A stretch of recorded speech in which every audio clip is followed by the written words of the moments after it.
नमस्कार दोस्तों, मौर्य एक शासक परिवार यूट्यूब चैनल में आपका हार्दिक स्वागत है। जैसा कि वीडियो का शीर्षक देखकर आप लोग समझ गए होंगे किस विषय पे वीडियो बनने वाला है। तो कई दिनों से जो है कि एक दर्शक हैं जो बार बार यही पूछना चाहते हैं कि मौर्य एक शासक परिवार यूट्यूब चैनल के द्वारा यह बताया जाए कि पुष्यमित्र शुंग कहाँ का राजा था और भगवान श्री राम कहाँ के राजा थे। तो मैं सबसे पहले भगवान श्री राम के बारे में बताना चाहूँगा। आपके स्क्रीन पे दिखाई भी दे रहा होगा कि मर्यादा पुरुषोत्तम राम अयोध्या के राजा दशरथ और रानी कौशल्या के सबसे बड़े पुत्र थे। इनके भाई बहन में थे भरत, लक्ष्मण, शत्रुघ्न और इनकी बहन शांता। इनका निवास स्थान अयोध्या बैकुंठ लोक परम धाम जिसे कहते हैं। इनका त्यौहार जो आता है वो रामनवमी आता है ना। और रही बात पुष्यमित्र शुंग के बारे में, तो पुष्यमित्र शुंग के बारे में भी आपको स्क्रीन पे दिखाई दे रहा है। पुष्यमित्र शुंग का जो शासन प्रबंध था, साम्राज्य की राजधानी पाटलिपुत्र थी। पुष्यमित्र प्राचीन मौर्य साम्राज्य के मध्यवर्ती भाग को सुरक्षित रख सकने में सफल रहा। और पुष्यमित्र शुंग के पूर्ववर्ती जो थे वो बृहद्रथ मौर्य थे और इसके उत्तरवर्ती जो थे वो अग्निमित्र थे। आपको स्क्रीन पे दिखाई दे रहा होगा। और पुष्यमित्र शुंग 185 से 149 ईस्वी पूर्व प्राचीन भारत के शुंग राजवंश का एक राजा था। वे शुंग साम्राज्य का संस्थापक और प्रथम राजा था। इससे पहले मौर्य साम्राज्य के सेनापति थे। 185 ईस्वी पूर्व पुष्यमित्र शुंग ने अंतिम मौर्य सम्राट बृहद्रथ मौर्य को धोखे से मार दिया और स्वयं को राजा उद्घोषित किया। उसके बाद उसने अश्वमेध यज्ञ किया और उत्तर भारत का अधिकतर हिस्सा अपने अधिकार क्षेत्र में ले लिया। शुंग राज्य के शिलालेख पंजाब जालंधर में मिले हैं और दिव्य वादन के अनुसार यह राज्य संगला वर्तमान सियालकोट तक विस्तृत था। अब शुंग राजवंश प्राचीन भारत का एक ब्राह्मण राजवंश था जिसमें मौर्य राजवंश के बाद शासन किया। इसका शासन उत्तर भारत में 185 ईस्वी पूर्व से 73 ईस्वी पूर्व तक यानी 112 वर्षों तक रहा था।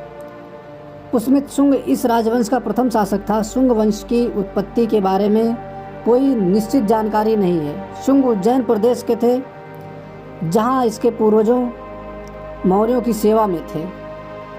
ये बात सबसे पॉइंटली है कि पुष्यमित्र शुंग के जितने भी पूर्वज थे, यहाँ मैं क्लियर करना चाहता हूँ लोगों को कि ब्राह्मण जो अपने आप को उच्च बताता है वो मौर्यों का सेवक है, मौर्यों का दास है।